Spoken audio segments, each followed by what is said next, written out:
All right. Welcome to the SCIF. I'm Matt. The other guy in the glasses you see there is Chris, and we have a special guest tonight. Our special guest is Michelle Black. Michelle is the author of the book Sacrifice. We've been talking about that for the last several weeks on the show. Michelle is also a Gold Star wife, the wife of Green Beret Staff Sergeant Brian Black. The book identifies, basically goes through the events that led up to, during, in the aftermath of the 2017 ambush in Niger, outside the village of Tongo Tongo, that garnered national attention. So tonight we're going to have Michelle tell her story, and we're going to talk about what Michelle is doing moving forward. She has sort of become the spokeswoman for the team, and she's doing some really great things. So we really want to push this out tonight. We're going to let Michelle tell her story. And before we even kick things off here, I do want to talk about the individuals who lost their life that day, because we're going to be talking about details of this ambush, what led up to it, what happened after it, and sometimes while we're doing that, we get distracted from the fact that we had 4 American patriots who lost their lives. And the fight didn't end that day. The fight just began because individuals on this team who were embroiled in that same battle overseas, we believe were not treated in the best way when they came back. And we'll get into that. So the individuals I want to make a special mention right now are Staff Sergeant Brian Black, Green Beret, Staff Sergeant Dustin Wright, who was also a Green Beret, Staff Sergeant Jeremiah Johnson, who was a support soldier. I think he was a chemical biological specialist. Is that right, Michelle? Yes. And then we had Sergeant LaDavid Johnson, who was a support soldier, and he was a mechanic, correct? Yes. Okay. So I want to make sure that I mention these names, because I don't want that getting away from us. The fact that 4 patriots lost their life that day, and they need to be honored and respected, and their sacrifice. We always say, we want to make sure that everybody is remembered in the way that they should be remembered. And these guys were heroes. And I want to make sure that everybody looks at it that way. They were heroes. They did what they were supposed to do. They were caught in a bad situation. They fought till the end. And that's a hero in my book, as far as I'm concerned. So, Michelle, why don't you tell us a little bit about Brian and your history and what he was like? Brian was a very, very distinct individual, I guess you would say. He was brilliant, and he definitely was someone who was made almost for that job. It seemed like everyone who met him was like, "Oh, someday you're going to be, a super secret, whatever squirrel somewhere." Mm-hmm. On the other end of the world. When he was 11, he won second at nationals for chess. He was just super smart guy, wicked sense of humor. Really, he was skilled at, when I first met him, he told me he was a cage fighter. I didn't know what that meant. I thought that meant he swung from a cage and fought people. I didn't know why he thought that was something I wanted to know. But he was one of those people who just was good at everything he did, and but was very, very humble. So, if I pay him a compliment or whatever, he'd say, "Oh, whatever. There's a lot of people who are better at this than me," or whatever. Just a really humble person, but not lacking any confidence either, which was nice. So we met up in a ski area. He was teaching skiing and playing poker for a living, and I was instructing snowboarding. So That's kind of when we met and did a lot of backpacking one summer and decided we should get married. And so we did, had some kids, and then he decided to join the military. So, yeah. And I found it interesting that he played online poker for a living, and he was good at it. Yeah, he was. He actually, he was really interested in stock trading. He really wanted to be a day trader Hmm. at some point in the future. And he had this ongoing conversation with a guy who he knew was a day trader. And I think he knew him online through some chat forum. And the guy had told him that if you wanted to get really good at risk management, online poker was a great way to do it.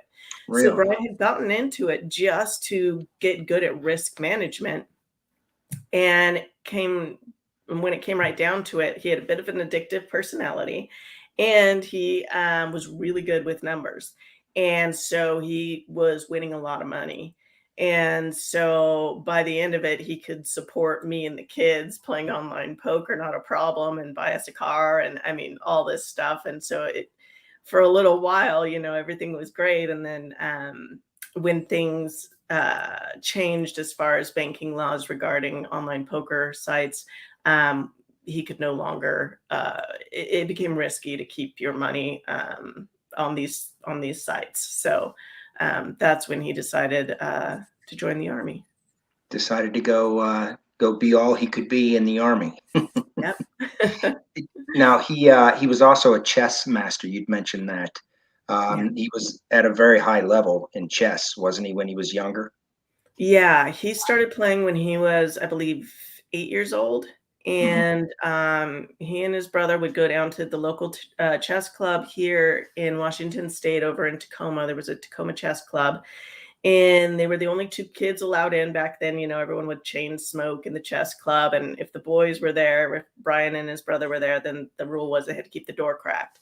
And so his mom would take him and his brother and drop him off down there, and they'd play chess all night with these, hardcore chess players. And then they'd do all these tournaments all over the state. And then at the end of, every year they'd go to these tournaments. And yeah, by 11, he had won second at nationals. Nice, nice. Wow. So he had an analytical mind from a young age, Yeah. which you know that plays right into going into a special operations unit. You have to be a sort of a free thinker, willing to do some things that other people aren't really willing to do, and be able to read a situation in many ways. Every good SF dude should be able to go overseas and understand the environment that they're in and how to communicate with people and how to gain the information in order to build their operations off of that. So he was a Delta, correct? Yes. Yeah. Yeah. So now, had he planned on making the military his career, or was he planning on getting out and doing something different? No, he went in at 28. I don't think he ever really thought he'd be in a full career. Initially, he just went in, enlisted, and thought, well, I'll give it a try and do it for 4 years because we were in the middle of that recession in Mm-hmm. 2008. And so we needed some way to support the family. And then, of course, the minute he got in, he got bored and thought, well, why don't I go to SFAS, which turned into a much longer Mm-hmm. thing. But he did want to do other things. So right before he was killed, he wanted to get out, and he was writing he again was into stock. So he wanted to write a stock trading algorithm, and he did. And so he was working on that, and it was kind of in the beta stages for testing and all of that when he deployed that time. But his goal was to get out and start running some day trading and build this program that he could use to have some degree of predictability on the stock market and make recommendations, etc. So. Do you still have access to any of that he was building? Is it something that is still valid today? I do. I gave it to his dad. I don't know anything about stocks. I gave it to his dad and his brother, so they've been keeping an eye on it for me and trying to see if they can figure it out. We're all kind of not sure what to do with it, honestly. Mhm. Mhm. And I don't know, with the way the stock market is, the last several years, it's been kind of all over the Yeah, all over absolutely. the board. It hasn't been as consistent as it was when he was building it. So it's been a little hard to use.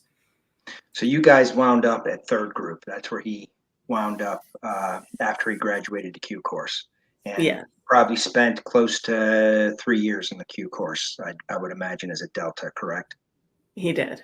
Yeah, and he had gone on other deployments prior to this deployment, correct? Yes, he graduated in 2015 and went straight to Afghanistan. He came home for a month and went straight to Ranger School. Came home for less than a month and went straight to Niger.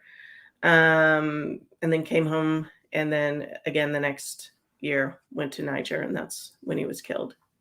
Now, in the book, you had mentioned that you were fine with deployments prior to this, but you had an odd feeling about this deployment, correct? Yes. Yeah. Yeah. Yeah, pretty much every time he would deploy, I was totally comfortable. Never even occurred to me to be concerned, or I just not a worrier. So it was odd when he left. From the day he stepped foot on the airplane in 2017, I was a complete wreck. And you just had a premonition that something wasn't right, Yeah. and just didn't feel good from the beginning. So they're overseas. They're in Niger, and they are working with a partner force. Um, for people who don't know out there, SF teams are often put into their motto is by with and through, and they're often put together with a partner force over there, and their job is to train that partner force to get them ready. Now, uh, Niger is not my specialty, as Chris and I are both from fifth group. Um, but from what I understand, Niger was pretty calm, but it had the potential, because of everything that was going on in Mali, to be a hotbed for terrorism, especially with the rise of ISIS. And it was spreading, the terrorism was spreading. So ODAs often go over to uh, not just train, but they're also over there collecting intel. And this is so they can build their own missions. But at the same time, they are training these individuals. They are getting in intel from the individuals, but it's a deal to try to get them ready so that they can fight back against a common enemy, which obviously in this case would have been ISIS. So, how long were they there before this mission? Oh gosh. My husband's team got there. Well, he left. He flew out, I want to say August 26th, 2017. I think it took them about a week to get into Wallam, where they were based, as far as just the routes that they go through to get there, and all of that, and then changing out teams. But once they got there, they actually had National Geographic was there filming. So, and I think National Geographic was there filming for about, I want to say, a week. And so it was probably 2 or 3 weeks that they were actually in country before they began to do training and Okay. missions.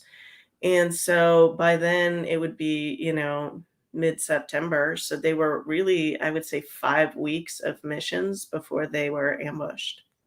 Okay. And how green was their partner force? You'd said there was a changeover, but there was another ODA there prior to them, and they were working with the indigenous force that was there.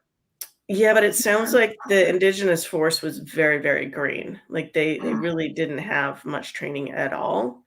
So it was, yeah, it sounds like they were really kind of, um, I think the team that was before them, and I'd have to double check with them to make sure this is accurate, but I think that might have been the first team there training these guys. Okay. So they were very, very new. Oh boy. Yeah. So, so Michelle, quick question. So, as far as you know, those guys, Brian and the team were there for to train these guys, this partner force, right? Correct. Okay, okay.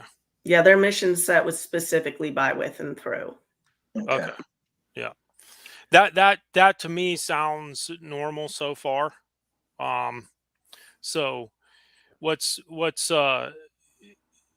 and I'm starting to gather on to the subset here is the mission piece, um, which we're gonna get into. But that was a quick question I had. So leading up to this mission, they were putting together a mission to go and basically try to locate. They were going to do a recce, right? Try to locate a high value target within the affiliate of ISIS in the area. Correct? Correct. And the missions prior to this one, so they had done, I want to say 2 or 3 missions prior to this one. And they had always done basically these civ mil recons, correct?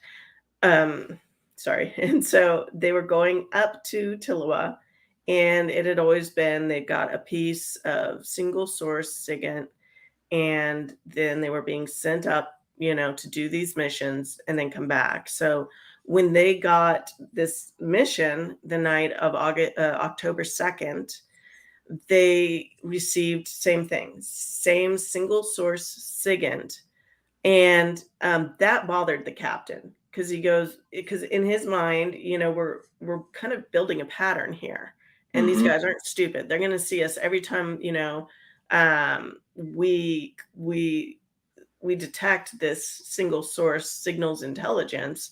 We instantly act on it. They're going to see us doing that, and they're going to eventually trap us, right, or Well, ambush us. And so he thought back a little bit. And the deal was they were told there was about a 2-hour time window that these guys were going to be up in the village of Tillua on the night of October 2nd. And so Captain Perazini basically said, listen, we can go up there. But number one, we're kind of getting into a rut here with how we're using our signals intelligence, and it's going to be obvious. And we're setting ourselves up. And number two, by the time we pack our trucks and get all the gear and we start driving up there on this, I believe it was a 4-hour drive, and we head up there, the guy's going to be long gone if he's even there, because these HVTs, he's not going to be the guy shopping. He's going to have rings of guys around him. And so he'll be out in the woods somewhere, and all his guys will be there, and they'll see us coming. And, nothing about it made any sense. So, but they were told, well, you don't get to pick your missions, so you guys are going to do this anyway. So they started packing their trucks. you might not get to pick your missions, but very rarely, unless you've got no other option, you build your missions off of human intelligence, not signal intelligence. And signal intelligence is just an ancillary to back up your human intelligence. So that's that. Chris, does that strike you a little bit funny right there? Yeah, see that's where I got weirded out. Okay, that's absolutely 100% where I get weirded out, because there is no way that a team should be ordered to do anything like that on a SIG hint that's already happens once or twice. That's just ridiculous. Mhm. Okay, and pardon me if I'm blunt here, but that's just the reality of this whole machine. Um, and that's where I start to see the red flags right there. So yeah, that's just weird. But the captain was absolutely right. He's the tactical guy on the ground. He starts to see this pattern build. That's building. And HVT don't say it one part any for any length of time for that matter. We know this. This has been their MO from the get-go, from years. So yeah, and especially having a 4-hour, yeah, this is fundamentally flawed from Jump Street. So Mhm. Unless it was a very special circumstance and that's all you had, and it was something yeah. super important, which it didn't sound like at this stage. No, Mm-mm. Chris and I weren't there. We don't like to just automatically jump to conclusions on this, but running missions off of signals intelligence, and obviously we know the story ahead of time and know where this is going. which makes it all the more odd to us. What's the comment, Chris, that somebody has? We have some people that just want to say thanks to Michelle for being here tonight and sharing her story. Yeah, Right. absolutely. Oh, absolutely. Absolutely. Yeah. Glad to be here. Very So they're going to build this mission. They're going to go to Tillowa, right? And they're going to try to locate this individual. So they head on out to Tillowa.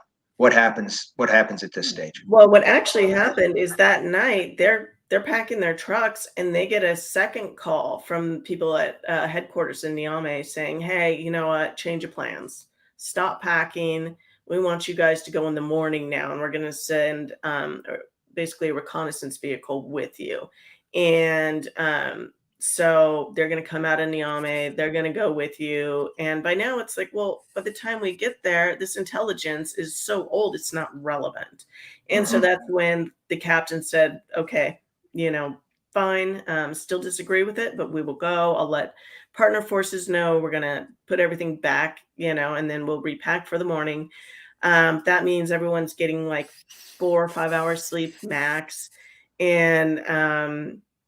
And then they're going to go down there. So he writes the con op this time, rewrites it, and does it as a civilian military reconnaissance, right? CivMil recon, because they're going to send partner force in to do the civilian piece, and then they'll have a key leader engagement once they get to the military base. So, the captain and the team sergeant and the lieutenant of the partner force will go in.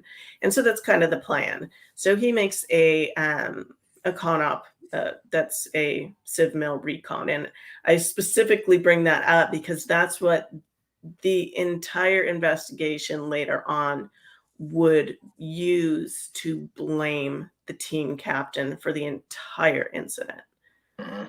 So he builds this con op and they head out for Tillowa that morning, and they get to Tillowa.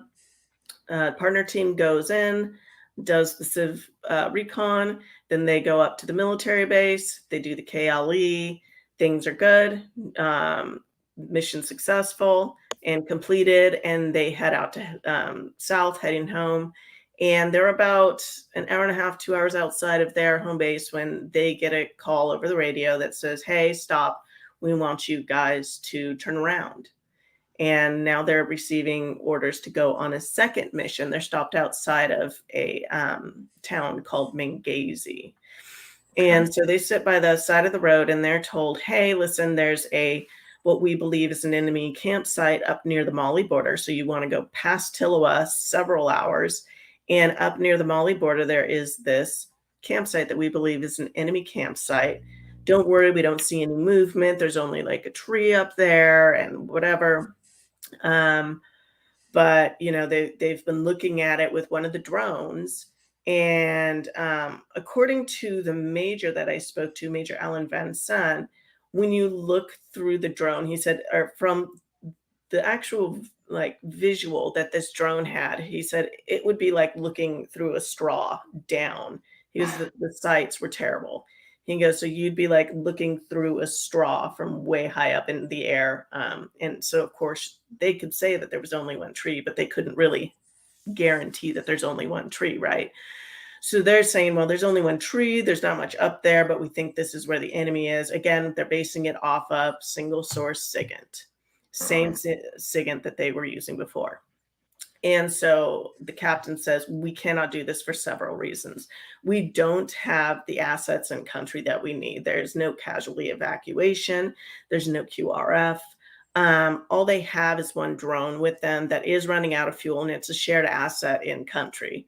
And I mean, like throughout, I believe, Africa. So it's from how it was explained to me by the former SOC Africa commander, is that it would be like Washington sharing a drone with Texas, a team in Texas. And so once it leaves that team, it's a long ways away.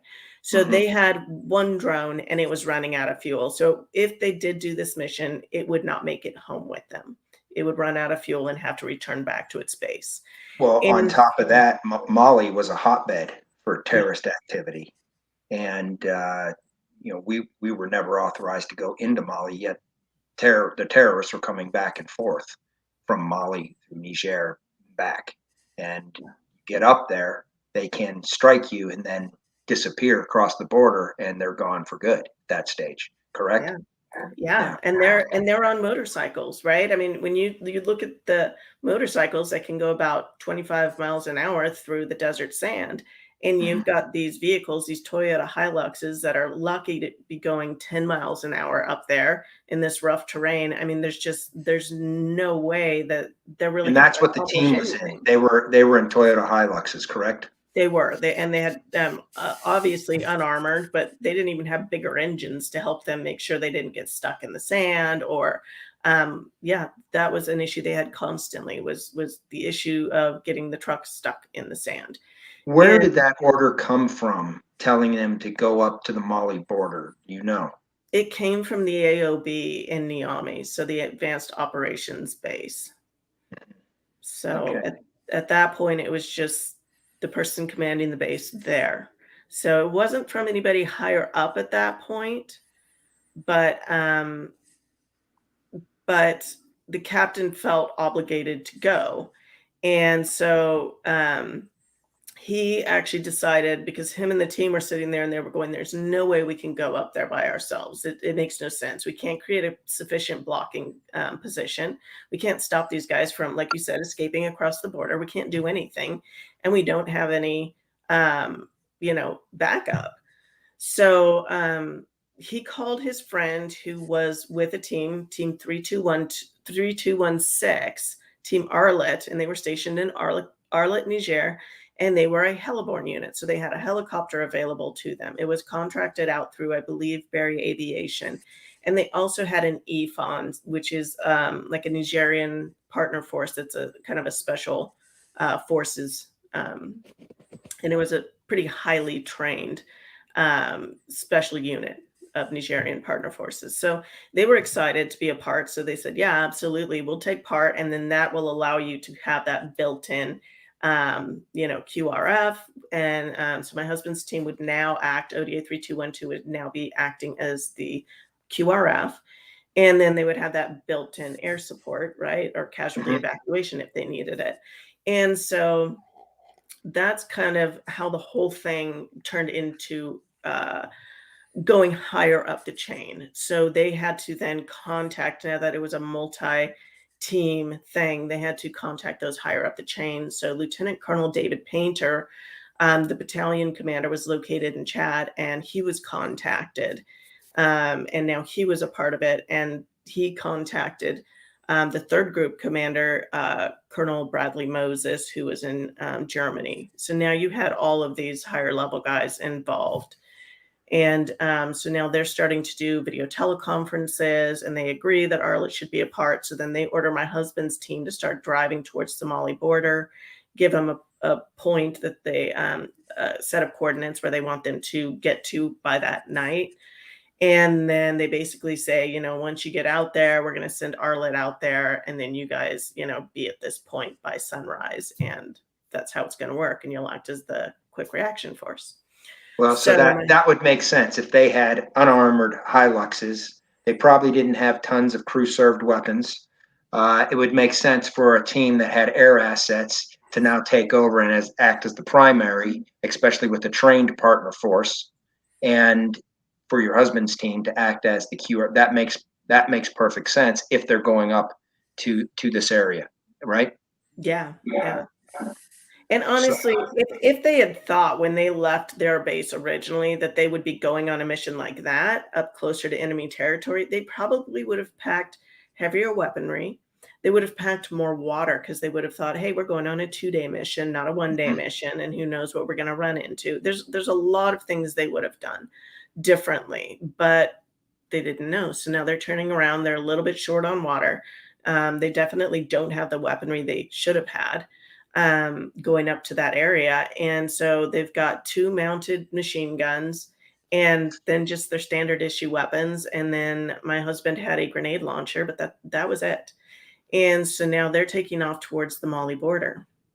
And No, but there's another they've got a woefully inexperienced partner force that now is not a benefit to them, right? Because they're inexperienced. Now it's a hindrance that they have to take care of as well.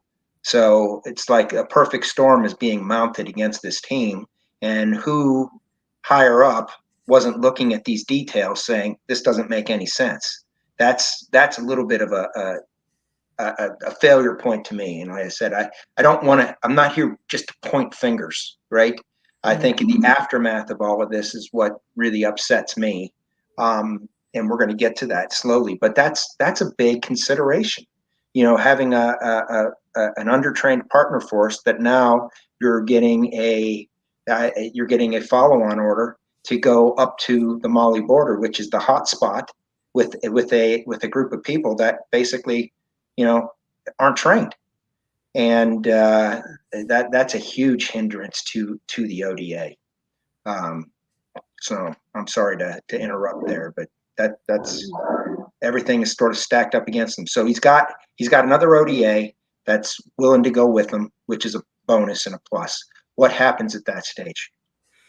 So they turn around basically, and my husband's team starts driving north again past Tillowa, and soon they run out of roads. And while they're doing this, Arlett is back doing all of the VTCs and making all their plans, and all the other con ops are being created by those higher up the chain at this point.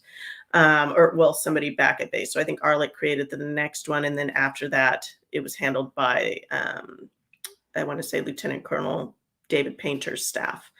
And so first, my husband's team is turned around and they begin making their way to the Mali border. They get past Tillowa, they run out of roads. And when they run out of roads, the terrain is just really rough. So they're forced to have Captain Mike Perzini get out of the vehicle, and he begins to walk on foot to lead the vehicles to make sure they don't go off any drop-offs, and then they're dealing with rollovers and bigger issues. So he basically walks through the night, and of course, because they're in enemy territory, it's a really dangerous area up there. It's kind of known as the Wild West of Niger, and so it's one of those places that if you see anybody on a motorcycle, you can shoot them on sight. It's a free fire zone. And so, because anybody on a motorcycle in an impoverished area like that, it's clear that they have enough money for a motorcycle and gas, which means they're being funded by a terrorist organization. And those are obviously rules put out by the Nigerian government, right? Yes. Okay. Yes. So the minute they get beyond Tillowa, they know that they don't want to be detected, but they're in an 8-vehicle convoy. So they can't turn on their lights. It's dark. They are using nods, and the captain, again, through the dark with his nods on, is now leading the vehicles. And I think it took them about 10 hours to get up there. And when they finally get to the point where they're supposed to be kind of set in those coordinates they were given ahead of time, they stop, and then they hear over the radio, it's about midnight by then, 11:30, and they hear the call saying that Team Arlett has run into weather. They're being turned around, and their mission Team Arlett has been canceled, but that my husband's team is now the only team. And so Captain Perazini contacts them and says, "Hey, this is not okay. We request to abort the mission. We'd like to RTB, or return to base." And that request is sent up the chain to Lieutenant Colonel David Painter in Chad, and he denies the request and says, "You are now the only team and the lead team on the next day's mission." Go ahead, Chris. I'm still okay. So the mission was just, at this point, it kind of sounds like it's just to recon this site. Is that what your understanding is? Yeah, they were told that, and it's interesting because in the final redacted report, you see so many different versions of what they were going up to do. So you see capture, detain, you see capture, kill, you see exploit. When I asked the guys what they were told, they were like, "Listen, we thought we were going up. We're exploiting the campsite. We're collecting intelligence. And if there is anybody up there, detain them. But we weren't expecting to see anybody. We were not expecting to see anybody." that's not what we were told. Mhm. Other than, hey, if you happen to see somebody, yeah, detain them, but we want you to go up there and basically exploit an empty site.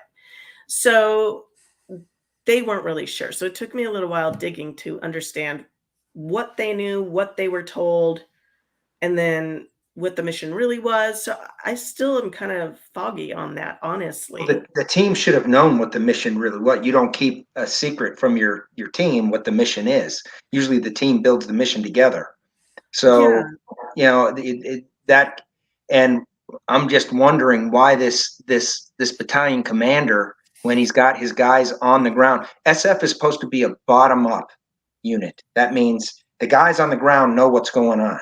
Okay, their opinion is paramount, right? So if mhm, they're telling you we've got a problem and this is no good, why did that battalion commander come in and override that? That's an issue. yeah, It's you're either an SF guy or you're not. These teams have huge autonomy, and they're the professionals on the ground and the ones that have the ground truth. They love to throw that term around in special operations, the ground truth. Yeah. That mhm, battalion commander didn't have the ground truth, right? yeah, And to right, come in and override that when a captain is saying we've got a problem is really check mark against the command at that stage, as far as I'm concerned. right. Chris, do you have any thoughts on that? Yeah, I sure do. So let's go back to the guy who the commander here. It says, you're the lead and you're the it. So here's the thing: you've already had one setback. The one setback is the team that was coming in as the lead is now canked. They're not going anywhere. Okay, so if they can't go anywhere, how is there supposed to be anything else get in there, right? Yeah, So, and here's the thing: one, you don't have a QRF. Two, you have the drones gone. Three, you have no air support. And four, you were lacking weapons to begin with, lacking food, water, weapons to begin with. Okay, so there's four things right there that should have been red flags to any commander. And now we have a captain who's trying to do the right thing, but wants to listen to his commander, sure, but again, oh, what I forgot. The one that we've been talking about from the beginning is the fact that the intel here, one, is not human.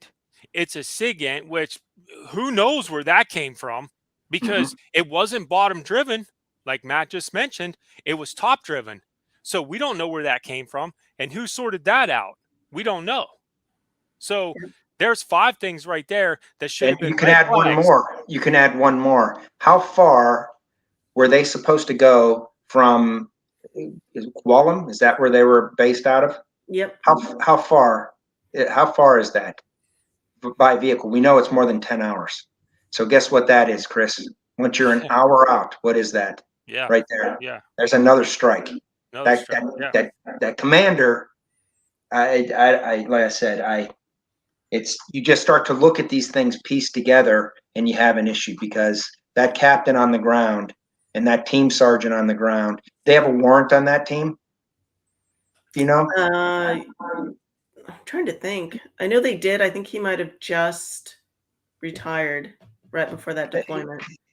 So the team sergeant and that captain there, they're the ones that know what's going on. And there's no way, in my opinion, that should have been overridden by the battalion commander. I think that's a major issue right there. Yeah. So we'll continue on with that story. Yeah. So, yes, I mean, there were all these issues. And so Captain Perazini, basically, when I talked to the team, because we were told later on down the road that, hey, he didn't fight back. And the guys were so frustrated because they said essentially he fought back to the point where it was him choosing, like, do I continue fighting and lose my career over this? Or do I Mhm, just do the mission? mhm. And so he finally just went, fine, we'll go up there, we'll do the mission. And If, so if a battalion commander is telling you that you must do it, what do you got to do, Chris? Wow. Yeah.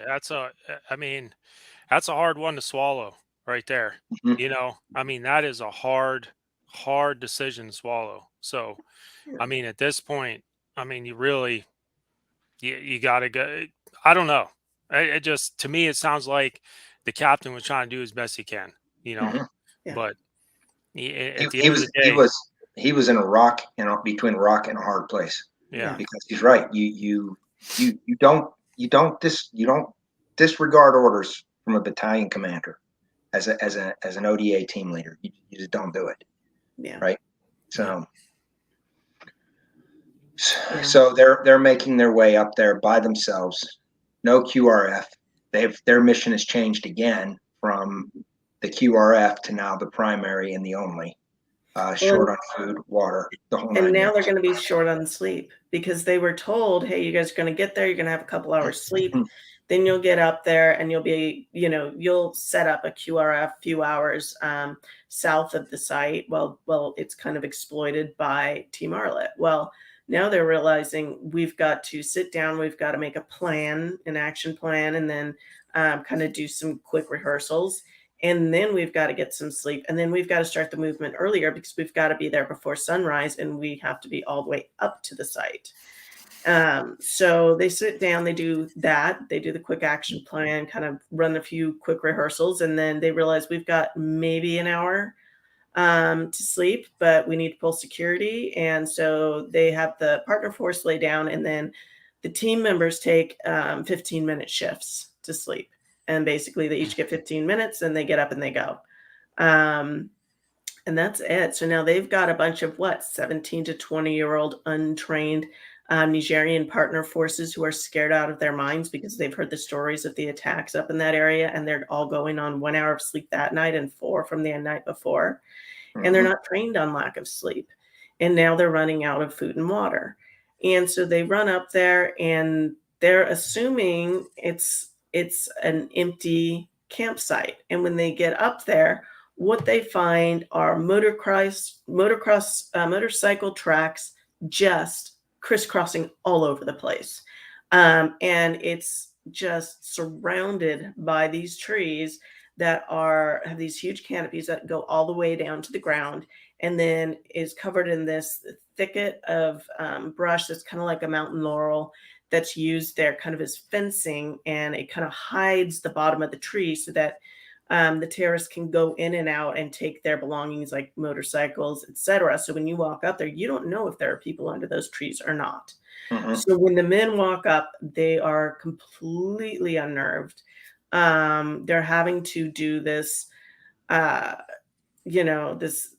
exploit the campsite and do all of this, but also making sure they're watching each other's backs. And then they hear a motorcycle start up from behind them under one of the trees, and they see a guy push his motorcycle out, and then 2 guys get on it and ride off into the desert. And so they take their one asset, which is the drone, and they know it's going to run out of fuel, so they send it after that motorcycle. And I would learn Who made the decision to send it after the motorcycle? the captain did, because he Okay. didn't know what else to do. He said, all I know is I'm thinking that thing could circle back on us and attack us. So that was his first thought, is if it's going to run out of fuel, then I might as well have it follow that guy and make sure that guy doesn't circle back on us. And did you know if they went through any checkpoints on the way up there or anything along those lines? They were being watched the whole way. I guarantee you. So that motorcycle was probably tailing them at some stage. Who knows? But I can tell you checkpoints and things along those lines, which I don't know if they have set up there. Those are more common, Afghanistan, Iraq type deal. But I can guarantee you they were being watched the whole way going up there. Yeah, So, they don't have any checkpoints up in that area. It's just completely empty. But I have no doubt. I mean, anytime you've spent in a desert, when anyone goes by, for miles and miles and miles.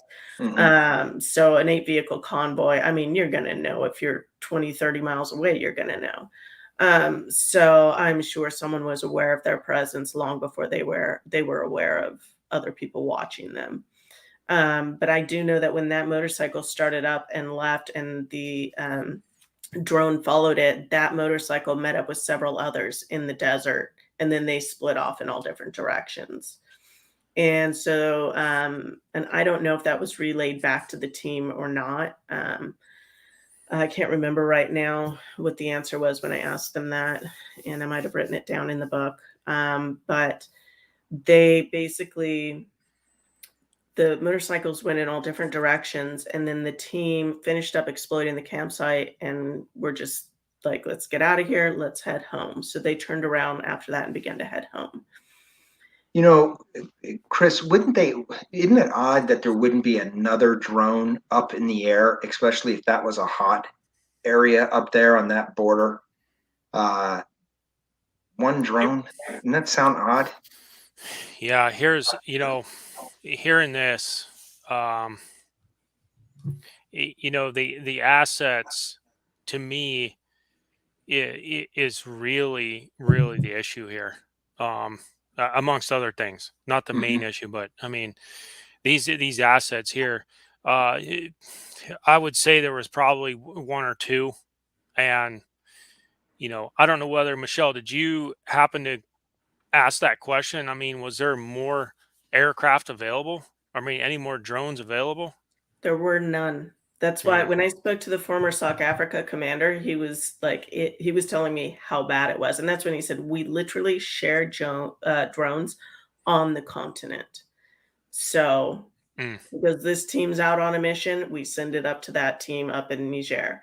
This team's next, so it's their turn next, so we send it to them. And so he said, yeah, there's only a few drones on the continent, and we all share them.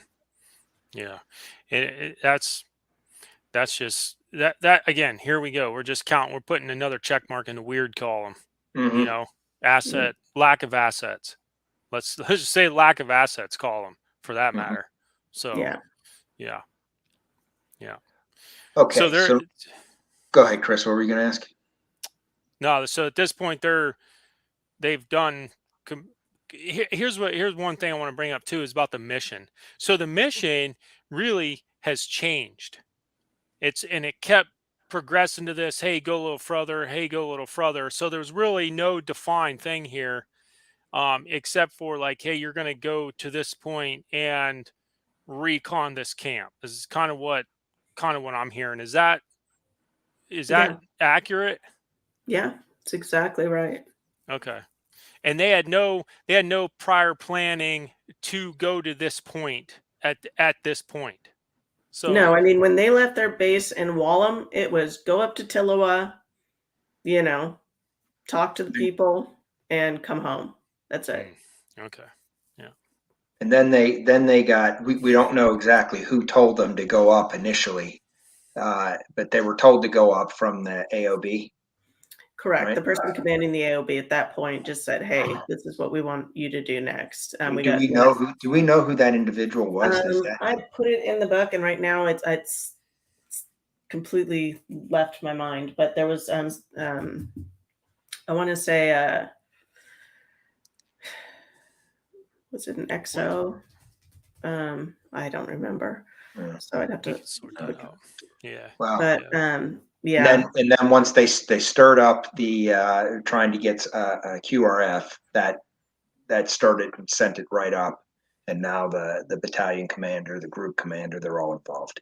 Right. Well, and once the team was like, "Hey, we want to abort the mission," when Arlet got canceled, all of a sudden, even the guys back at the AOB, the original officer who had told them, "Hey, we want you guys to do this," all of a sudden now he's going, "You know what?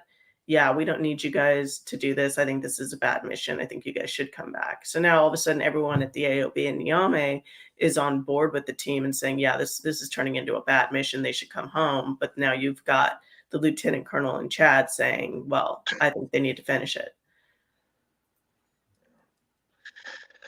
Okay, so they're up there. This is pretty much, they've heard and they've have evidence that there were motorcycles in the vicinity, more than one. The drone has followed the initial motorcycle back and did see that he met up with somebody else. And at this stage, where do they go from here? So now basically they're just excited. They're going to go back home. But again, Partner Force is out of food and water. So they basically decide we're going to go down. As soon as we run into the first village, we're going to stop and get some water. So they decide to stop in a village called Tillowa. When they pull in, the partner force goes off, gets food and water, and Now, did they stop in Tillowa or Tonga Tonga? oh, sorry, Tonga. Been Tonga saying Tonga. Tillowa too much. Sorry. Mhm. So they stop in Tonga, and that's when the village chief of Tonga actually comes out and approaches them with several other village elders. And initially, it wasn't a very friendly confrontation. He came out and started pointing at the captain and saying, you left us up here. Basically, we're out in the middle of nowhere, and you guys don't take care of us. And and then he says something about being taken to Niamey and questioned in the past. And so the captain is like, this is not good. So, but then the village chief kind of flips and starts being very friendly. So the captain is like, okay, let's just stay calm. Let's finish this up. Let's get our guys out of here. So he's kind of trying to wrap up and get out of there and collect all the partner force. And as he's doing this, suddenly the village chief starts stalling and saying, well, let me go get this kid and have your medic look at him. Let me go, get a goat and cook lunch for you. And so then that's when the captain's like, listen, we're done. We're leaving. We've been here too long. I'm not comfortable with this. So he gets everybody packed up and they start to leave. And the 8 vehicles get in a line. And as they're leaving, I don't even know if the last vehicle had left the village when they hear a shot ring out. So as they're leaving, and this is interesting because this is something that, a lot of people, when they were following this story, they watched the video that was put out, I believe, by the Pentagon. And it has, all the vehicles, and it shows them moving and then slowly coming to a stop. And they're made up of like little dots, showing like green for American forces and red for partner forces. And it shows the Americans in the lead. And that's not how it was. The partner forces always lead in their country. So there are 2 partner forces in the front. The 3 Americans are next, and then partner forces in the back. And so that's kind of how they're running out of or driving out. And so as shots ring out, they didn't slowly come to a stop. The partner forces in the lead panicked when they heard this shots ring out, and they actually backed into the American vehicles and caused a collision, trapping the entire convoy on the road right in the kill zone.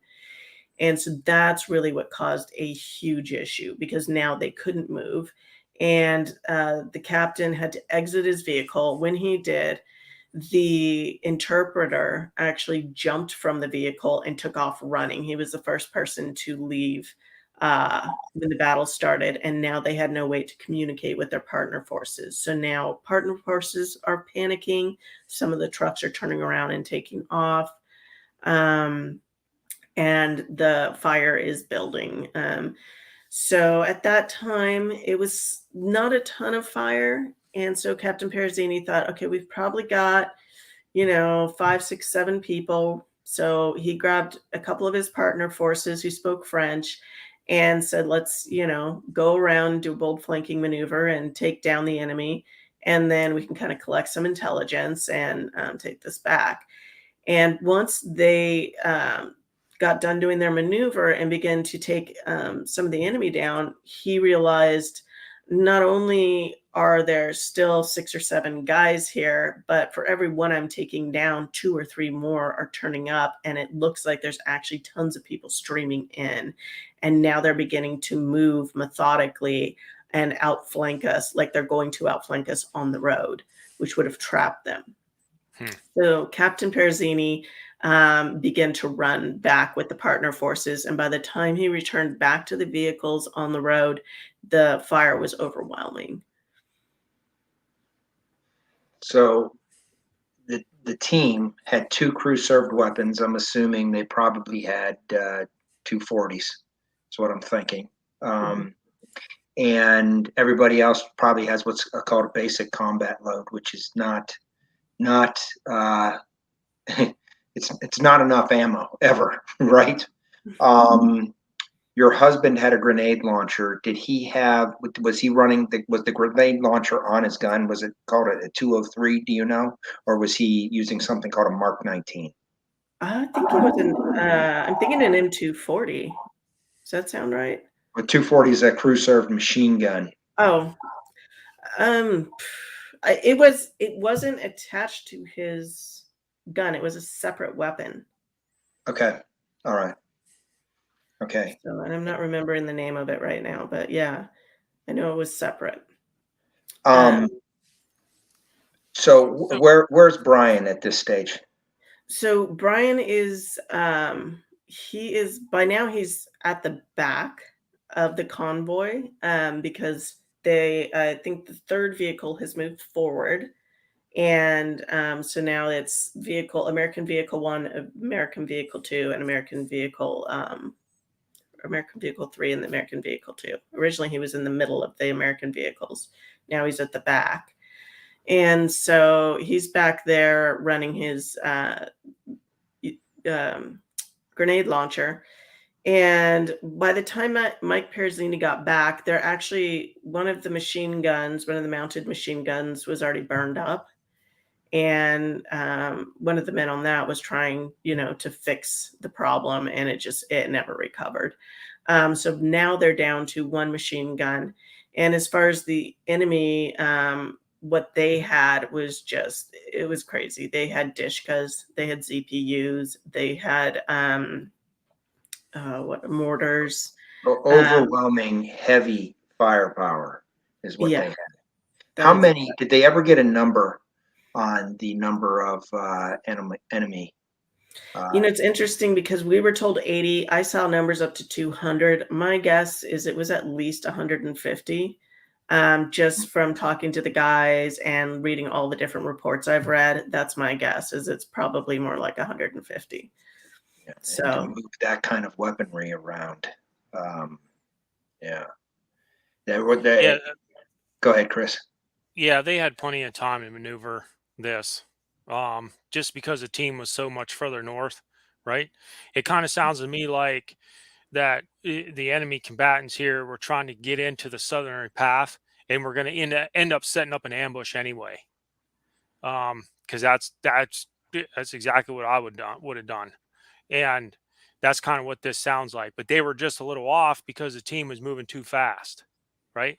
yeah. And the team was moving too fast, or if they were moving too slow because of the amount of weapons and stuff that they had. Which it could have balanced Chris, out either way. It sounds like it. First of all, I haven't heard anything that Captain Perezzini has done that would be considered wrong. It looks like most of his decisions were spot on this so far. Knowing that something's goofy going on in that village. The odd behavior from the village elder and saying we're getting the hell out of this area now. That's probably led to the phenomenon that Chris is talking about right now. And they weren't able to fully get in place by the time this whole thing blew up.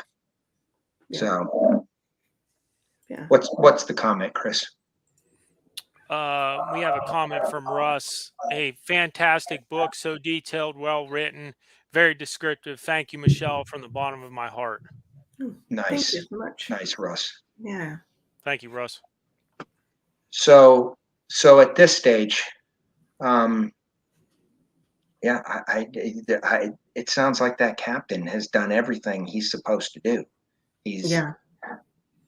So this is going to be important later, folks, just because this is, we'll get there.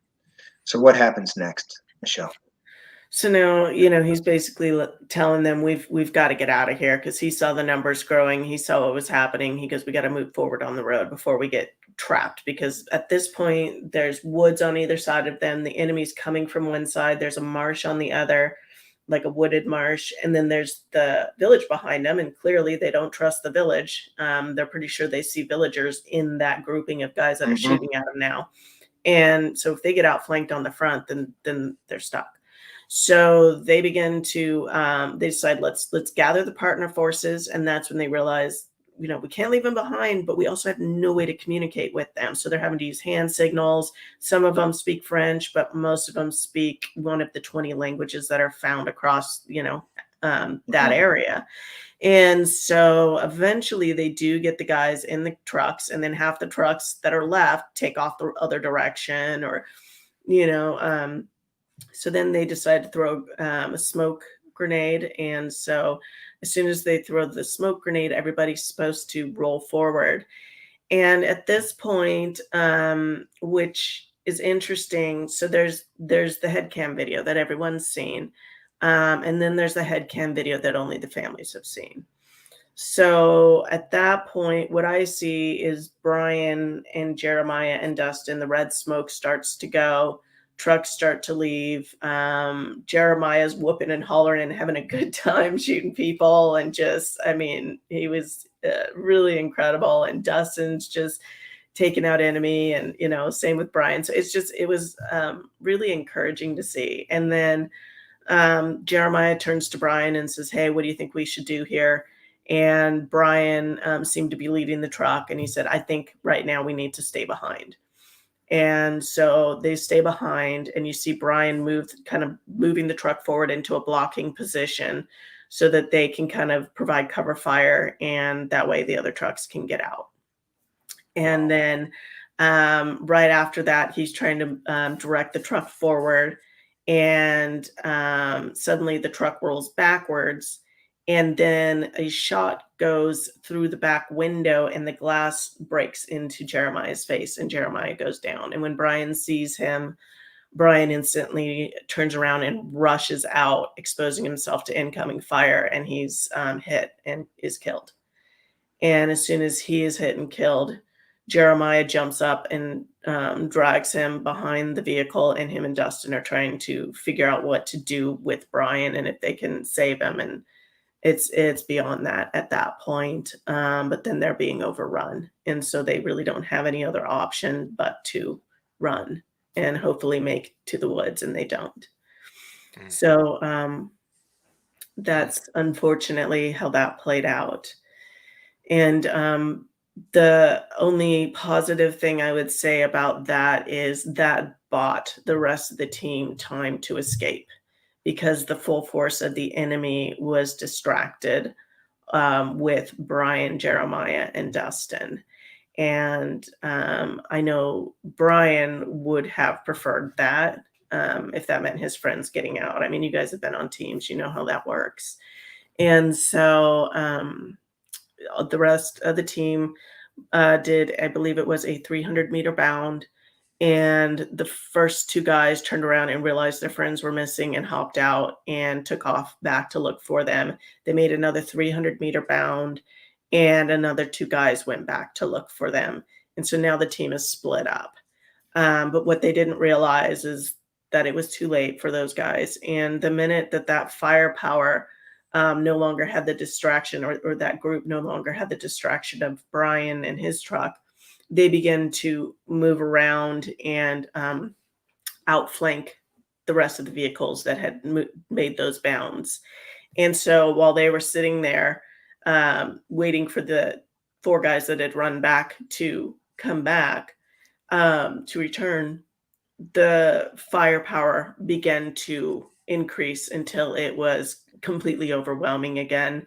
And that's when one of the guys told me that he saw a machine gun come over the hill, or a truck come over the hill with like a crudely laid weapon that was basically, I believe he said that was a CPU. And he just said that's when we realized like the sound was, it's like an anti-aircraft type gun. Yeah, and he just said it was the scariest thing he'd ever heard. He said he'd been in many gun battles, and he said this was by far the loudest battle he'd ever been in. And they just went, "We need to turn around and we need to leave now." And so everyone just ran for a truck. Everyone was diving into trucks and just circling around and driving back towards the wooded marsh. And at that point, the captain actually was thrown from the truck and struck by a bullet. and everyone was screaming to the driver to stop and turn around. So he stopped and turned around, and that's when they realized another vehicle was missing. And what had happened was when they ran for their vehicles, we're not exactly sure how, but David either didn't reach his vehicle or the vehicle stalled or something, and he was forced to flee on foot with the lieutenant of the partner force.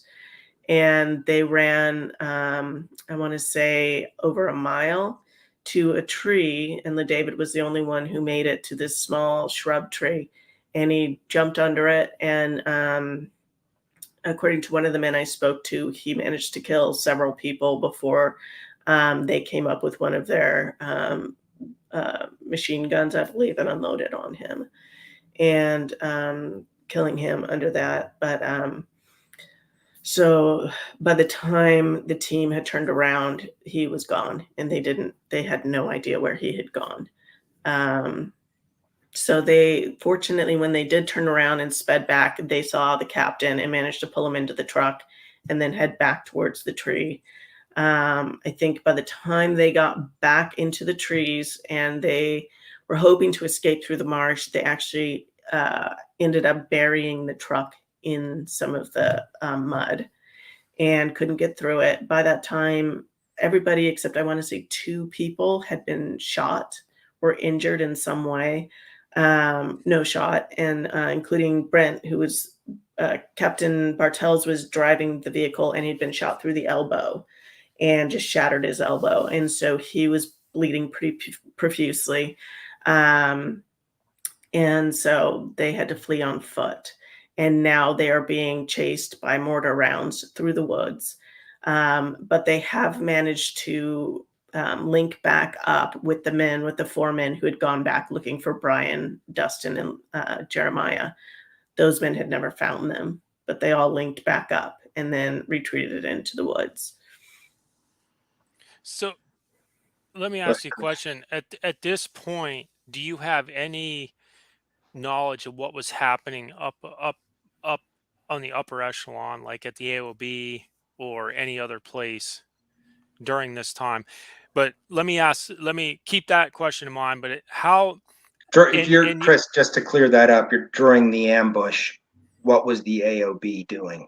Is what Chris, I think, is asking. Am I right, Chris? Right. No, with that question, this is the other question: is how much time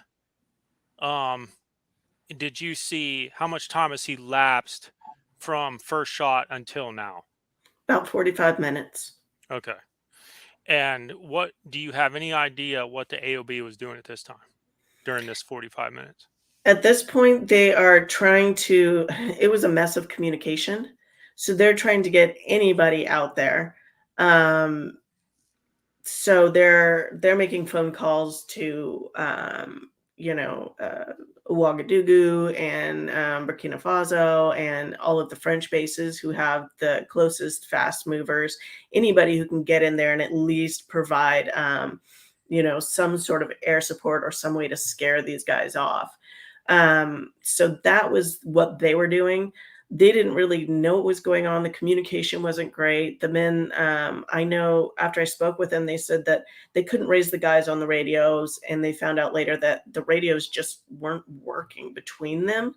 And so the only radios that were working were the ones in the trucks.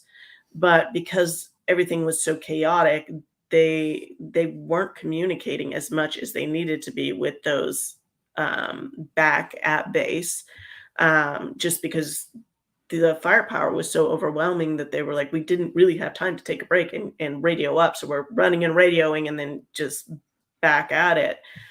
So at that point, those at the AOB are trying to send a drone, which is the first thing that showed up online.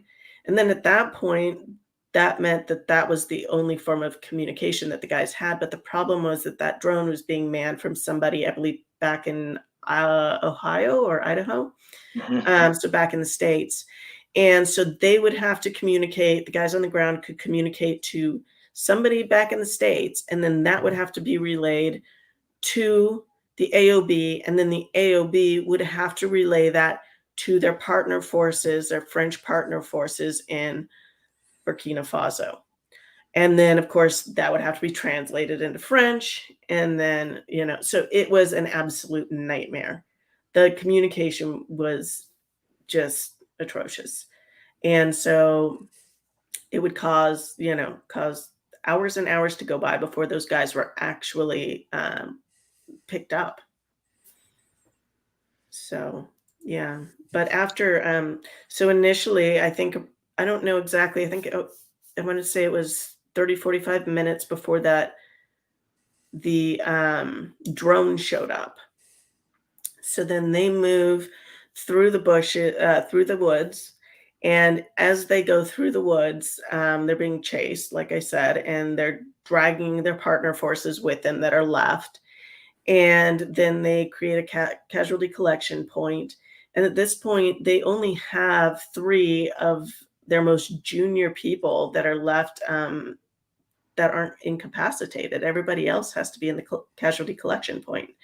So you've got 2 guys who it's their first, they've just graduated the course. They're their first time on a mission, first time on a deployment with a team. And then 1 other guy who's more experienced, and that's it.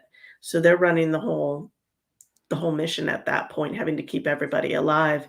And they've found this little, I don't know, like little cutout in the bush where they can hide well enough, but they can see people walking by above them. And they basically are just hiding there, trying to be as quiet as possible and keep the injured people from making any noise, keep them from screaming, because they are being hunted by these terrorists. And they can see and hear the guys walking by and driving their motorcycles by. And finally, at one point, you actually, the 3 men who are pulling security and kind of protecting what's left of the team, they have several terrorists walk directly up to them and make eye contact with them. And they've got their weapons directed on the terrorists, and the terrorists know it. And they know that if they take another step, they will die. But the guys on the team know that the minute they take a shot, that they'll be found out and they'll all be dead. So it was kind of this game of, I don't even know what you would call it, not cat and mouse, but it was, nobody wanted to die. So they were all staring at each other. And right at that moment, those terrorists decided to turn and walk away. And the minute they did, some fast movers from the French flew over, and it saved them. So at that point, all of the terrorists ran away. And at this point, they had been on the ground, I want to say, about between the beginning of the firefight and the time they're at now, had been an hour and 15 minutes. So not that long. And then suddenly, now they're thinking, okay, great, we're going to be picked up. They're trying to give coordinates for the fast mover to drop, some sort of, what would you call it? Like artillery. Ordnance. Drop ordnance. Yeah, drop ordnance on some of the terrorists, but the French wouldn't do it. And so now they're just waiting. And that's when they didn't realize how bad the communication was. The next, I'd say 5 hours, I think it was, until they got picked up, was just pure frustration for them with the way the communication ran all the way across to the United States, all the way back, all the way to their commanders, and then out to the French, and then they're getting questions, and over again it was the same questions. How many are alive? How many are dead? How many are missing in action? Where are you? Did you just get picked up? Was that you that got picked up here? So they're hearing that their partner forces are getting picked up. The wrong people are getting picked up. And so they're answering the same questions for hours on end. And meanwhile, you've got guys on the ground who are seriously injured, who are, Sergeant First Class Bartels, who was shot through the arm. He's slowly bleeding to the point that his heart rate has dropped to 40 beats per minute, and they don't think they're going to be able to keep him alive much longer. They're all severely dehydrated, and the frustration level is just reaching a whole new, whole new highs.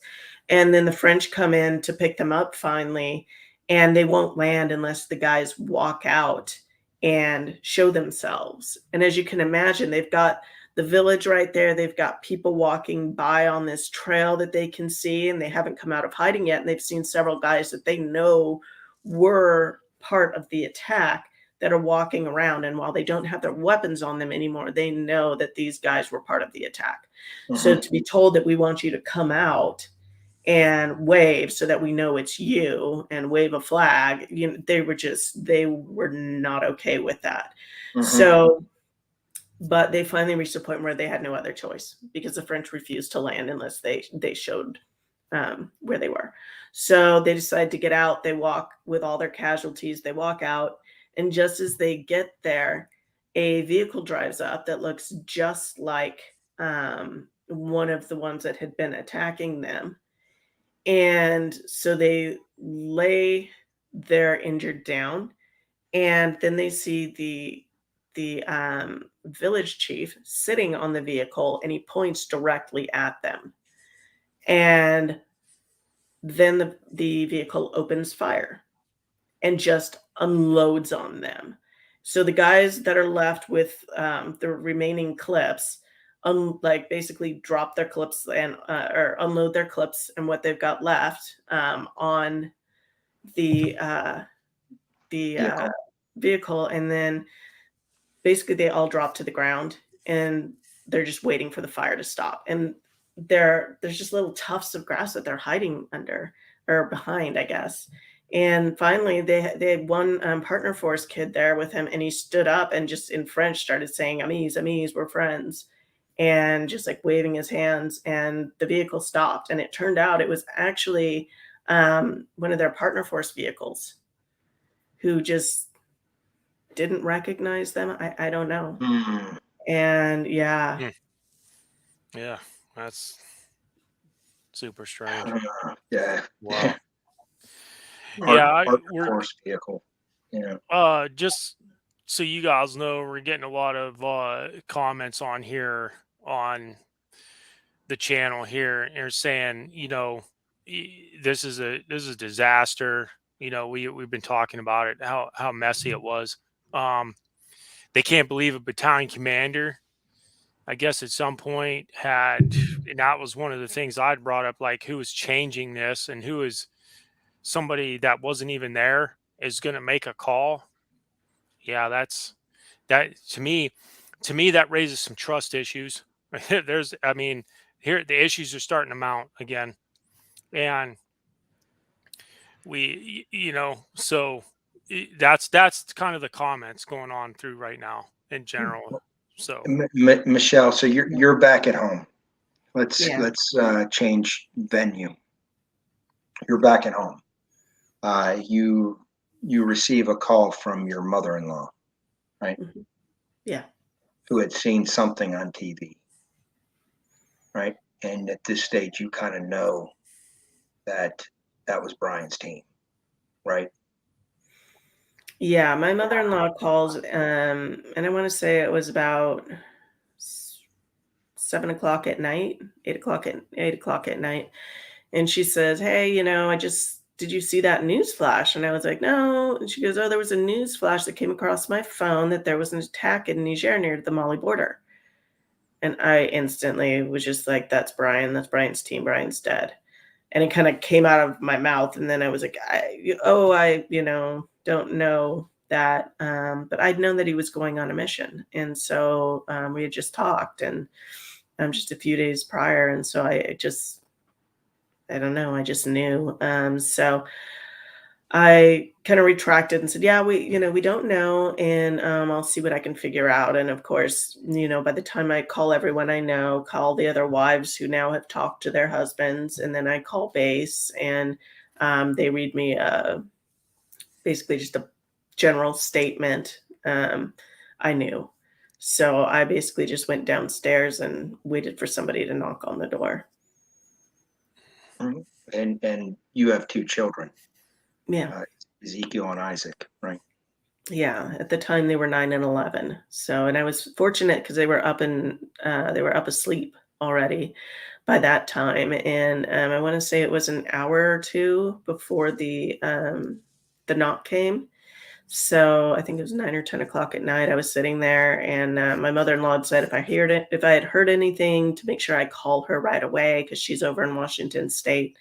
And so basically, I just sat on my front steps, and I heard a car pull to the curb and heard the doors open and waited for them to come. And when they knocked, I told them that it was okay. I already knew they didn't need to tell me because I knew that when they did, it was going to be really hard. It'd be easier if I didn't have to hear it. So, but they're required to. So, opened the door and they came inside, and yeah, it was a hard night. Yeah, that's something that's super hard.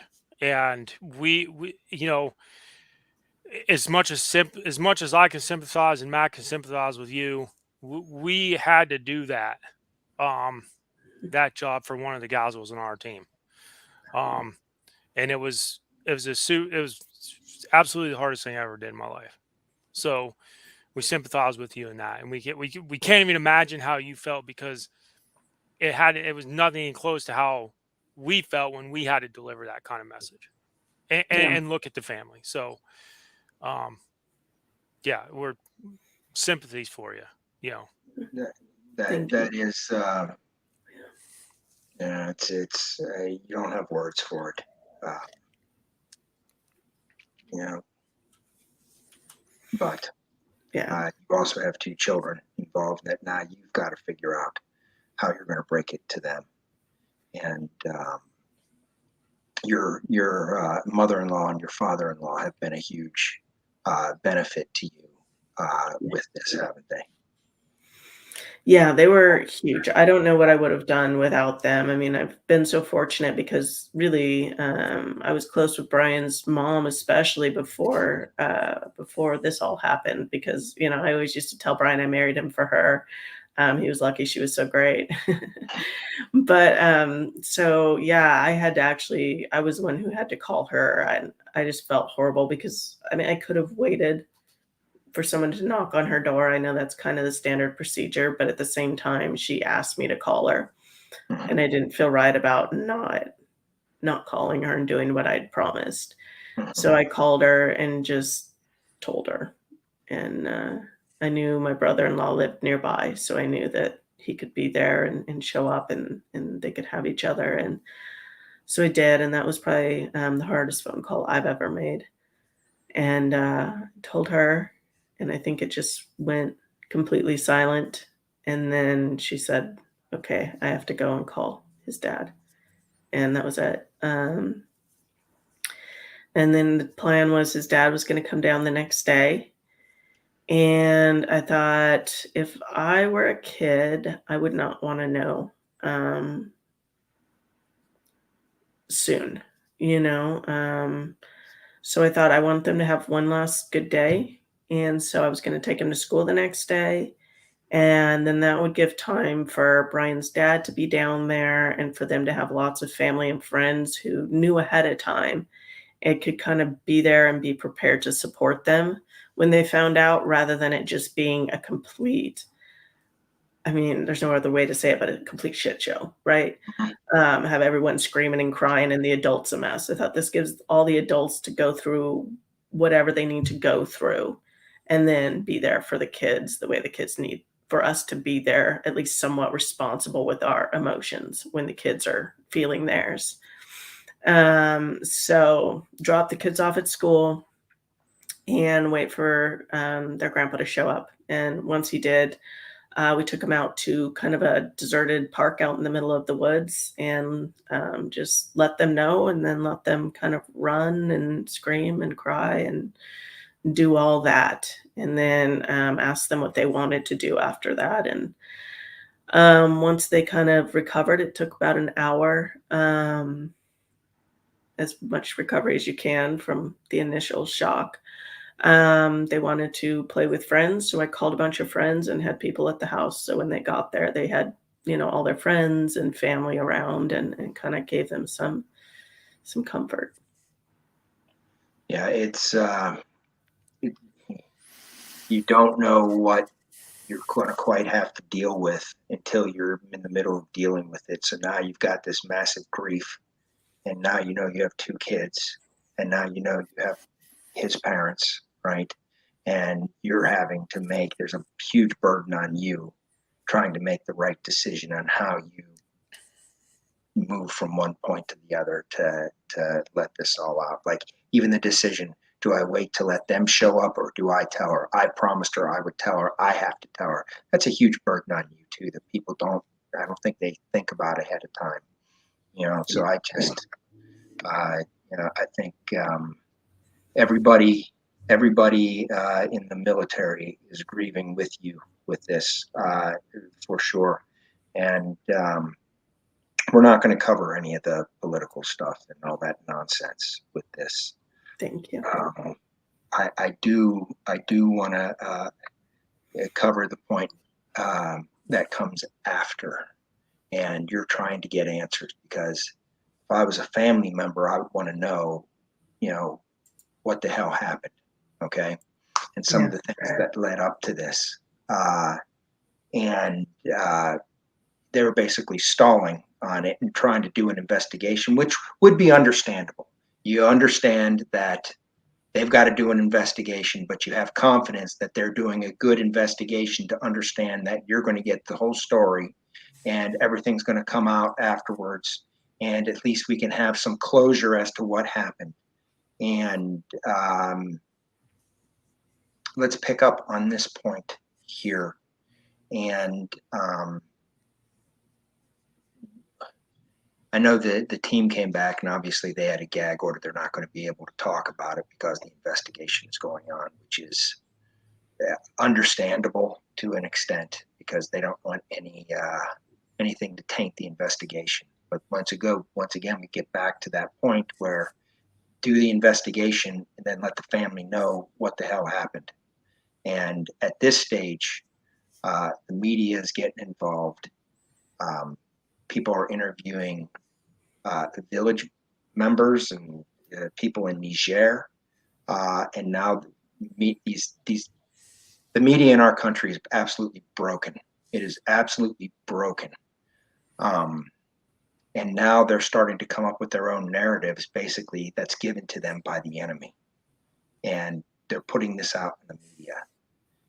And if stop me if I'm wrong here, but when I read the book, some of the things that I was seeing were that there were these narratives put out by these horrible media outlets such as BuzzFeed and others, individuals who used to work at the State Department.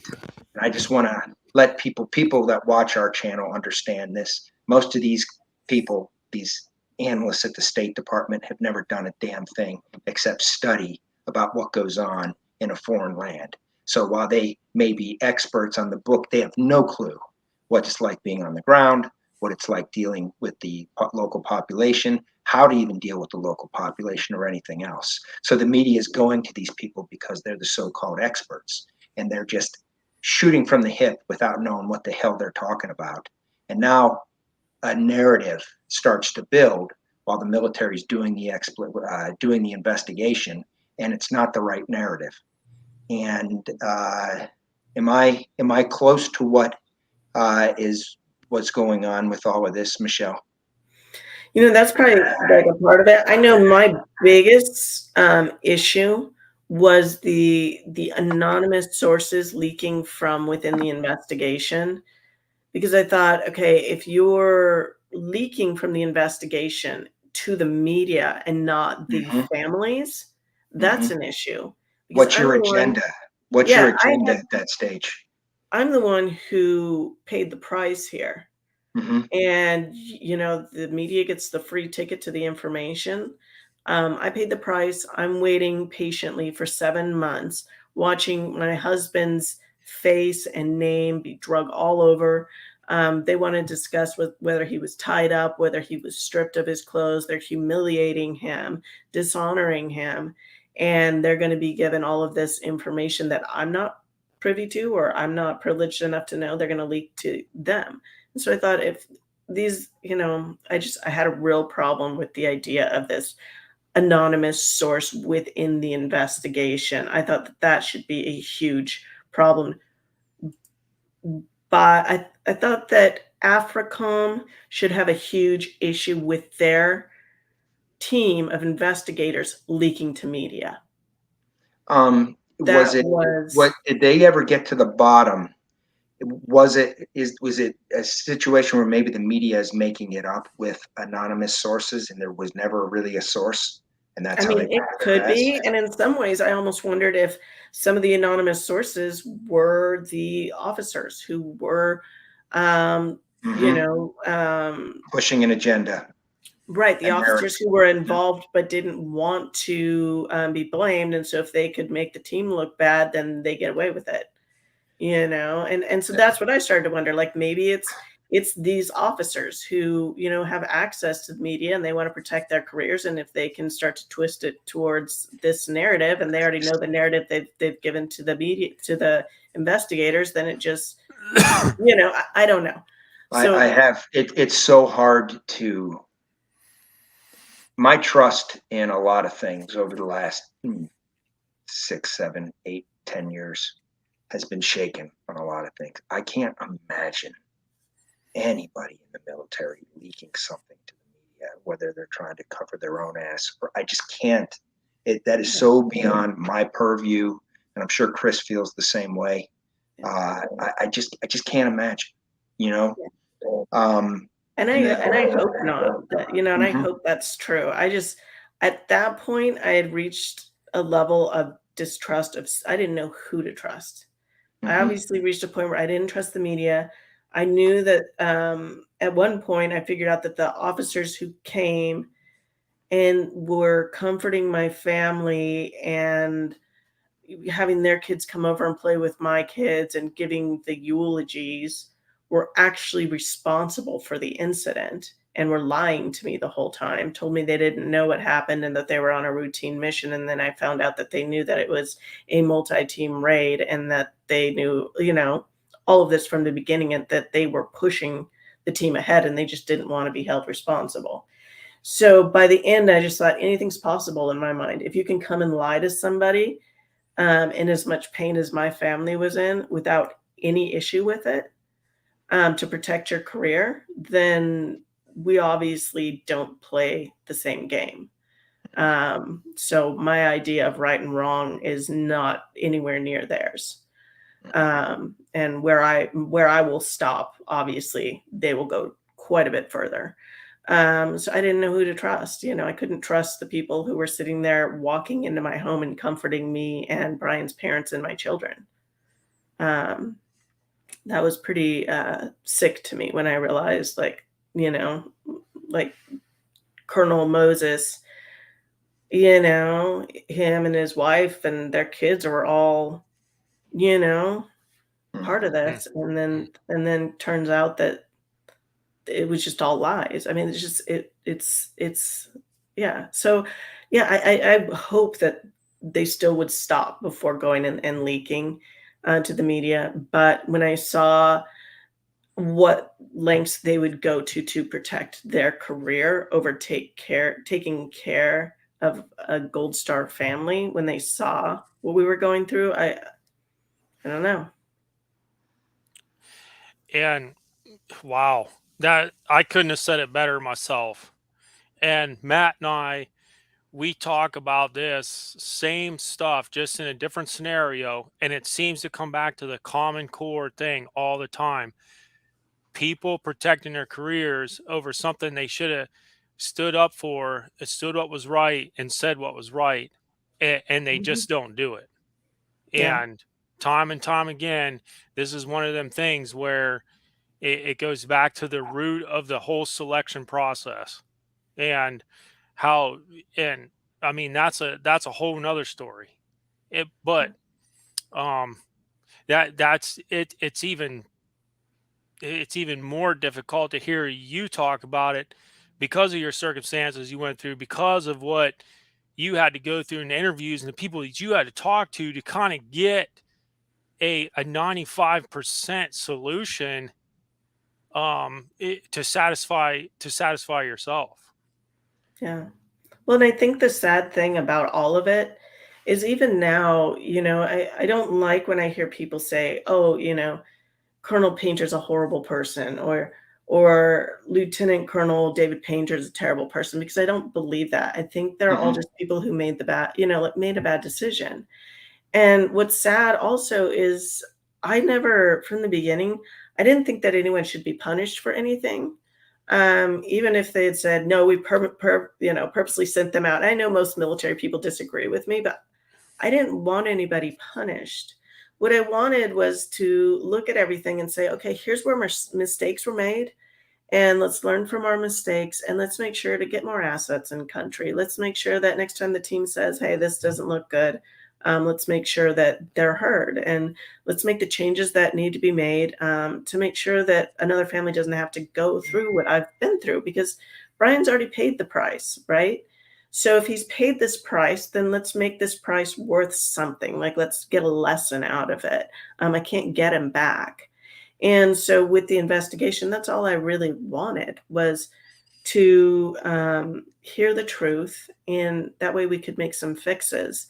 And so, and me and my family had discussed it, and Brian's parents, for a long time. And we didn't care if it took 9 months, a year, 2 years to do the investigation, as long as it was thorough, accurate, fair. And we came to some solutions that would hopefully prevent another catastrophe like this one. I mean, granted, you're always going to have deaths in war, but this was preventable. And I think that was the bigger issue, was when everybody lied, that changed everything. It was like, no, at this point, if you can lie to me to my face from day one and do the things you did, then you're capable of anything, and you should not be leading anyone. Well, we had talked about this when we were discussing earlier this morning. I think, you know, back in the day, SF was a dead end. If you were a careerist, it was a dead end for an officer, right? And not you could arise up to be a group commander, which is a colonel, and that's a great position to be in. But you were an SF not to be a careerist, not to look at what your next promotion was going to be. You were there to do the job and to be on a team and to be part of this whole deal, right? It wasn't something and it's evolved over the years as a stepping stone to bigger and greater things. And I think when that happens, and I agree with you, I'm not one of these people that think people need to be punished unless there's malice. Okay, mistakes happen, and people are human. Okay, but you've got to be honest and own your mistakes. And then the big sin is where you try to push your mistakes off onto the victims, Yeah. right? And that's where I kind of want to go next with this, because a lot of your number one job as a leader, especially in SF and especially in the military period, your number one priority is to your guys. That's your priority. Okay. Everything else is secondary. Your number one priority and responsibility as a leader, okay, is to your guys. Obviously, the mission, right? But to your guy, you've got to look out for your guys. How do you build unit cohesion, right? If you're not looking out for one another, if you don't think that your back is covered, right? How can you effectively lead? And from our experience inside at the team level, that's not a problem. The teams trust each other. They'll do anything for each other out there. We discuss this week in and week out on this show, right? But in some instances, and we're not trying to paint the broad brush and saying every situation, but there is a lot of situations out there where the guys that are doing the hard work, the guys that are supposed to be driving that info from the bottom up, are the ones that are taking the hit when the guys above them should be looking out for them. And there's many parts of this that upset me. And it's like insult to injury. At the end of the day, they sort of go after the team, don't they? When all this is said and done. Yeah, I think that was the most disturbing part of all of it. Right, is we finally get through, I mean, all the hell we went through, right? We go through the media leaks, them basically almost dragging my husband's body and all the guys' bodies out and parading them essentially. I mean, in the video that everyone saw. Um, like, the kids all see the video of their dad's deaths, and it was horrific. And so we get through all of this, and the media and the entire, country, it seemed like, having these conversations. And then I think, you know what, though? The military's on my side. I'm going to get in there. They're going to be respectful. They're going to tell me the truth. And we're going to see some resolution that's going to bring me some peace. Like, I'll find out the detailed timeline of events on the ground, what actually happened. And they're going to tell me that what I heard in the media, of course, was wrong, because Green Berets aren't cowboys. They don't go rogue. And I mean, I knew my husband, so that was a joke to me. There's no way he would have gone rogue. He wasn't an idiot. And And Michelle, that's where they start going with this, that the team went rogue on this, right? right. So the minute I sit down in my briefing, that's where it goes. The team went rogue. They acted like a bunch of cowboys.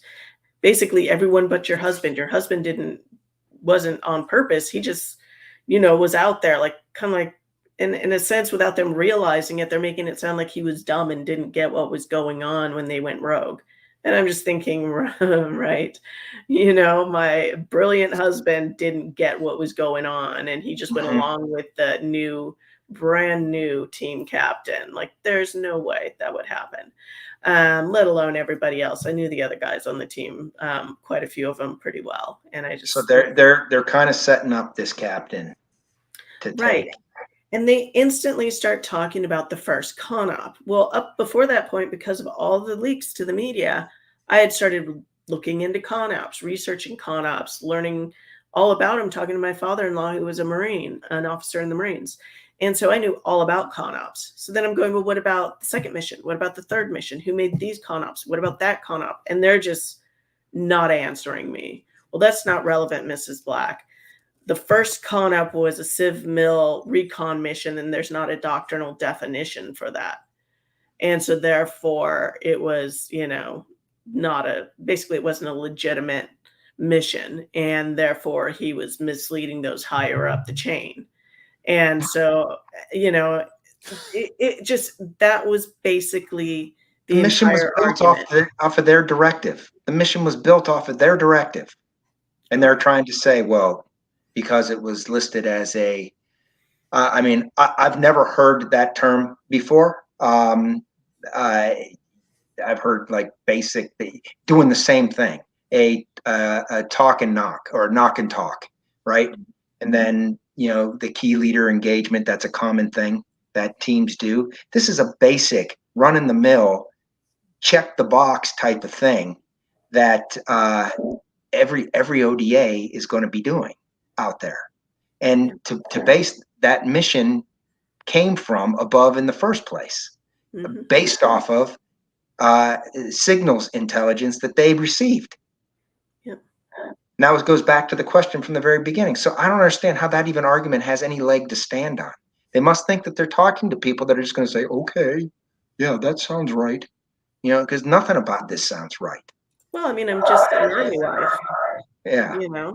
So I shouldn't know any, but they just assume we're all going to just stand there with a blank stare and roll over and accept it because we're lost in grief. And they don't realize that you make me mad enough and I'm going to do the opposite and fight back. Right. So I sit there, and finally it's like realizing all hope is gone at this point. I can't trust them either. They're repeating what I heard in the media. Now I'm thinking they were leaking to the media.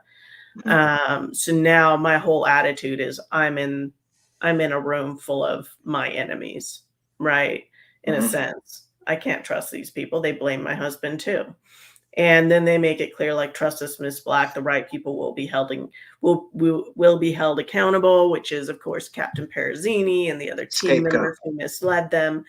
And I'm just realizing this is ridiculous, because every time I ask about the other two con-ops and who created them, they will not really answer me. It's just, well, other people did and they were done right.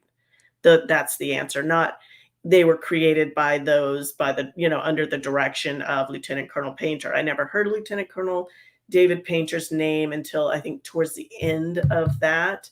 But it was created properly, had all the right, approvals, and it was, as long as those other two had all the right approvals, it didn't matter who created them, when, how, whatever. I didn't need to know that. I just needed to be good and trust them. And I was done at that point. I left very frustrated, and I thought, at least I still have the media brief. Surely the 4-star commanding general of AFRICOM is not going to punish his own people for doing something that was obviously just them following orders. Mm-hmm. And when I stood there, I was listening to it on my phone in my kitchen, and he not only said he was going to punish them, Captain Perezzini, I heard the same lines: rogue, cowboy, poor leadership, etc. And then he states that, somebody asked him, well, what about the team? Are they a bunch of cowboys? Da, da, da, da, da.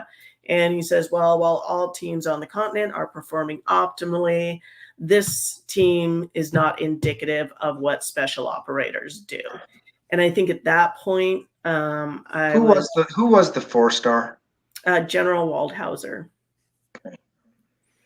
Yeah.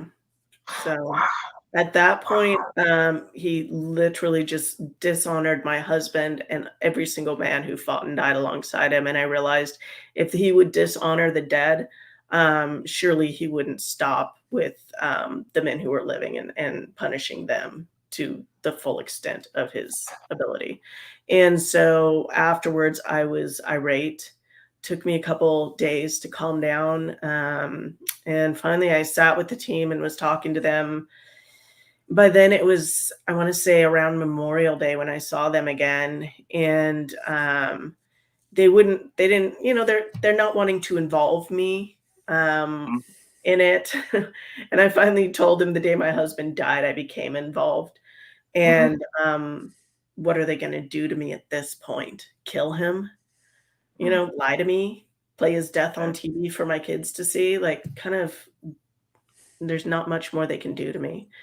So I started talking to the guys, and they were having to start finding JAG lawyers. They were talking about Article 15.6s. They're scared. The team is scared to death at this stage. A 4-star goes out there and throws them under the bus. Yeah, they're being told that investigators want to question them again, which means if they go in and they give statements again, and they even one word is off what they said last time, they can now be in all sorts of trouble. So they go to JAG. JAG is telling them don't talk. So they're all lawyering up. So I talked to the guys, and that's kind of where the whole thing starts, where I'm like, listen, well, if you're going to get Article 15.6s, you're going to get punished, you're going to lose your careers. Like, at this point, you don't have anything to lose either. So I was like, who do you trust? Because people are going to start coming at you, wanting your interviews, wanting you to talk. I've said all the same people who have reported that you're a bunch of rogue cowboys now want you to come on their shows and, make them more money. And I said, do you want them? Do you trust them, or do you trust me? And they were like, well, we trust you. So are you sure you want to be a part of this? And I was like, yeah, absolutely. So the agreement became that they would come talk with me one at a time, and I would record their interviews and transcribe them and write a book. And that at any point before I sold it to a publisher, if they changed their minds or they weren't comfortable with it, I would pull it. Now, at the same time, they're going to go after this company commander too, who wasn't even in country at the time, correct? Right. That's correct. Okay. So he didn't deploy with them, but somehow, and they're going to focus on a train up prior to deployment that a check the box, another check the box type thing, right? Right. So Alan Van San actually did deploy with them, but then he went on paternity leave. And so he was on paternity leave when all of this happened. Okay. So he did deploy with them, and he was there at least part of the time. Correct. I've never heard of anybody going on paternity leave out of a deployment. but this is Chris and I are from a different decade ago. You know what I mean? It's just, Yeah, I think it's a fairly new thing. I'd never heard of it until this. So I think it was happening, like it had just started happening within a year or two of this incident. So it was a pretty new thing. But yeah, he had just left on paternity leave when this happened. So they're focusing. They did another operation, which I don't know, I forget the name of it. But they didn't do the pre-training that you usually go into isolation. You do a train up, and it's just it's more routine than anything. You start to put together what's going on. You put together what's going on inside the country and all of that. But they did it. They did another training instead in lieu of, and it was an operation. Am I speaking correctly here? Instead of that. Yeah, they did Jade Helm. So they were told that they needed to do Jade Helm, and Jade Helm is an unconventional warfare, basically scenario. And so they go out and they do this unconventional warfare scenario. Well, essentially the third group commander and the battalion commander didn't want to put all this I don't know what their reasoning was, but essentially they wanted to use Jade Helm as their pre-deployment training. And now so that was the third group commander that was his decision to do this. I believe it was the third group and the second battalion. Okay. Yeah, they came up with that idea and they got the approvals for it. And that was, yeah, it was them. So they did that. And it's interesting because while the handbook, the Army handbook says that only an officer 2 levels up, so a battalion commander can validate the training, the pre-deployment training. They blamed Alan Van Zandt for validating the training that he was not in his position to do. But even if he was in his position, he would not have had the authority to do. Only the battalion commander could have had the authority. The battalion commander was Lieutenant Colonel David Painter. So he had the authority to validate all of the pre-deployment training. And again, they used Jade Helm as the pre-deployment training, which was not acceptable. But then in our final redacted report, it actually said that Lieutenant Colonel David Painter was unable to validate the training, which was just left there with no explanation. It just was a simple statement. It's almost like it was just excused.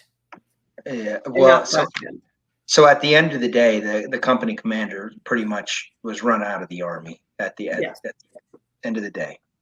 Yes. And they went after Captain Perzini, right? They did. And they went after him twice, apparently. You guys were able to rally around him and sort of protect him the first time, and then they came and got him again afterwards, right? Yes. Yeah. And the second time he was able to fight back again, and fortunately it was the second letter of reprimand was written on such shaky grounds that it was also retracted. So I mean, unfortunately, there's been a lot of instances like this in the near recent future. I mean, past. With all of the mess that happened at the schoolhouse a few years ago, with 2 individuals who released what was really going on. That's another story. But the paper, I remember getting the paper. Yeah. Yes. Yeah. Okay. So we've covered that extensively here, and you hate to think, but it keeps on happening over and over again. And I think that something is broken within the command. Something is very broken. So now these team members that are left, their careers are kind of ruined because they've stained the team. And this is why we went through such detail going through this and what the captain did, and his decisions. And there isn't a damn thing he did from the way it was described here that I would see was the wrong thing at any stage. Chris, I can't find it. No. I mean, he followed his orders. He did the best he could with what he was given. I can't see it. This is I can't see it. I've been baffled by this whole thing, and even to see it, the video and everything else put together, and hearing Michelle talk tonight, um, I cannot put any onus of this on the captain. No, it's an absolute mess. It's an absolute Yeah, mess. And I can't put anything on the team at all. No. I mean, you when you think about this, so this is the way I'm looking at it. Somebody threw them into a hornet's nest. They fought their way out the best they could, and now they want to kick them. yeah, Who that's does perfect. that? And That's Michelle said it exactly perfect. Michelle said it perfect. They lied to her. They lied to her face. That's exactly what happened. They put him in a hornet's nest. They fought their way out, and now they're trying to cover up something. We don't know what. Yeah. Or put the onus. I don't want to use cover up. Is that too harsh, Michelle? I don't know, because I still feel like I don't know everything. I don't know the why, right? Unless it's just to protect careers. But there could be a bigger why. I mean, you look at AFRICOM, and there were no mistakes found on the part of AFRICOM. I mean, surely there are faults with AFRICOM. And I have the feeling that the commanding general of AFRICOM didn't want anybody looking into AFRICOM. Yeah. So maybe there is something bigger. But at this point, all I can say for sure is what I know. And that is, they were definitely protecting careers at the very least. Woefully under, they didn't have the equipment they needed. They didn't have the support they needed. They were contracting out air support. One drone up in the air, right? Pushing them on based off of a small piece of signal intelligence, right? Disregarding the team on the ground and their opinions. This is a collection of errors, an absolute collection of errors, and it has nothing to do with the team. It has nothing to do with the team. And a week after the media brief, I had Lieutenant Colonel Painter come to my home for the first time. Very first time I ever heard from him. He never came to give condolences after Brian was killed, none of it. He showed up a week after and basically said, now that I've been, absolved of all wrongdoing, I can finally come and speak to you, which I didn't know you need to be absolved of wrongdoing to give condolences, but apparently that fit his bill. So he came to my house and said, so I came for that, and I welcomed him in. My father-in-law was there, and he proceeded to tell me that one of the reasons why it was really important they go up there and this was an important mission is because there was a American hostage that may have been held up in that area. And the team knew nothing about this? Right. So that was my first response. I literally had to leave. I left him with my father-in-law because I just couldn't take it at that point. I just thought, this guy is full of crap. And I couldn't deal with it and be nice. And I thought, I'm not usually someone who will just lose it on someone. So I'm going to leave. So I left. And later I talked to everyone. I talked to all the team, not all the team. I talked to the commander of the Team Arlet. I spoke with all the different guys that I interviewed for the book. I've spoke to, the former South Africa commander, just because I was curious what his take on it was, and Alan Van Son, and they were all basically said the same thing, said absolutely not. There was nothing about that. We heard nothing, and we weren't the type. Michelle, they weren't the type of team that would do that. Yeah, when they say this, okay, intel is usually generated at the ODA level. Human intel is usually that's where it's generated, right?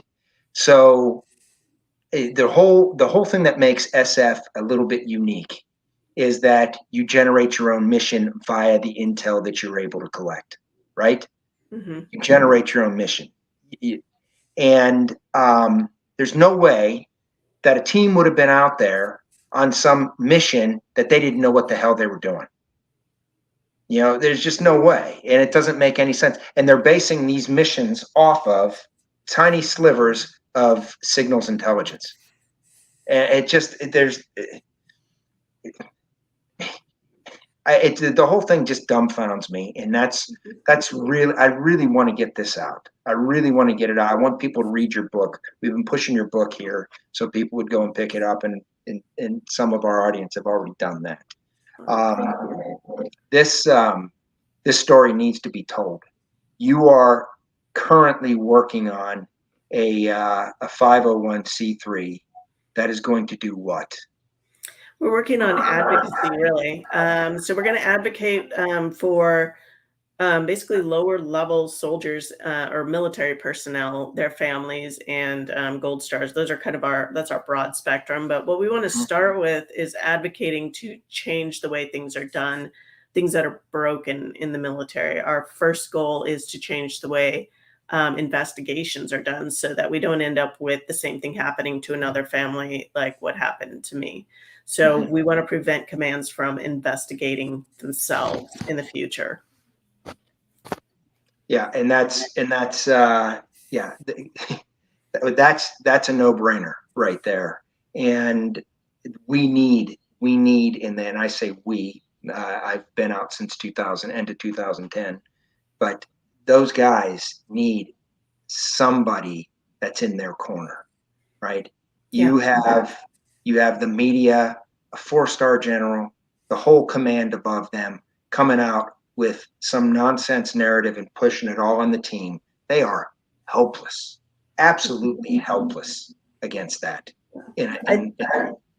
I think there are so many things that my eyes were open to in the aftermath of Brian's death, but one of the biggest ones was the fact that when I looked at the team members, I realized that they had nobody. They had no way to fight for themselves. They had no voice, and they knew it. And their attitude was just, all right, we're just gonna take it. Yeah. Because either way, like, there was no winning. It was like a lose-lose situation. And it also occurred to me that I was the only one in a position to do something for them. No one else could have done what I wanted to do. Not an active duty spouse, like really someone who had lost everything, someone who knew the community, but those within the higher ranks couldn't do anymore too. So anyway, so at this point, that's why I wanted to start this, because I thought I'm someone who people can trust and say, hey, this is, like the letter we were just talking about. Someone could hand me that letter and we could look at it and say, okay, what can we do to change these different situations? What kind of legislation, what kind of advocacy can we do to change whatever to make a difference in these guys' lives?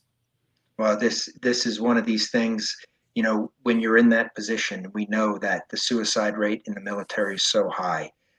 If you think that the world is coming down on you when they use these zero tolerance policies, which are lazy, okay, because every circumstance is unique and needs to be looked at. A zero tolerance policy says we're not looking at that. We just have a cut and dry. It's for stupid people, really. We open the book up. He did this. We got to do this. Boom, boom. No thought involved. Boom.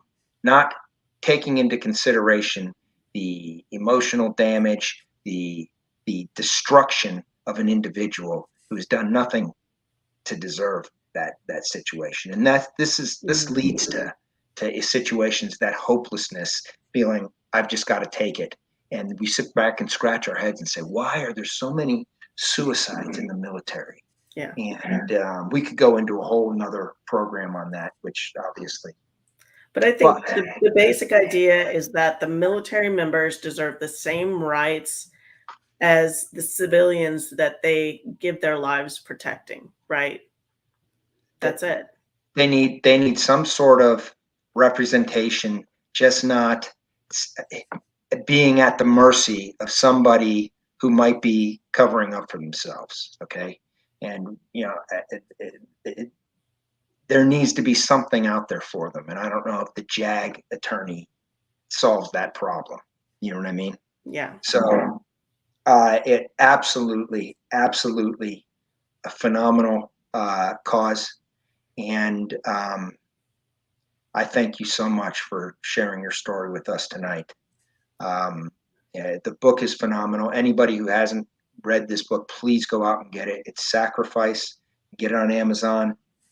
Excellent read. You're a talented author. There it is. There it is. Yep. Please go out and get this book if you haven't already, and read it. And please come back. I want you to come back if you're willing and discuss this 501c3 as you get it up and moving forward. And I just can't thank you enough for coming on. And we are so sorry for your loss. And you are a beacon of hope and a fighter. And we appreciate that. Just thank you again. Yeah, thank you so much for having me on it. As I said, it's an honor, and I just truly appreciate anyone within the Green Beret community hearing my story and supporting me. It's huge. So I really appreciate you guys. All right. This will conclude our show tonight. Everybody, please get that book if you haven't already. Remember to live in freedom every day. And we will see you next week at the same time. Thank you for joining us.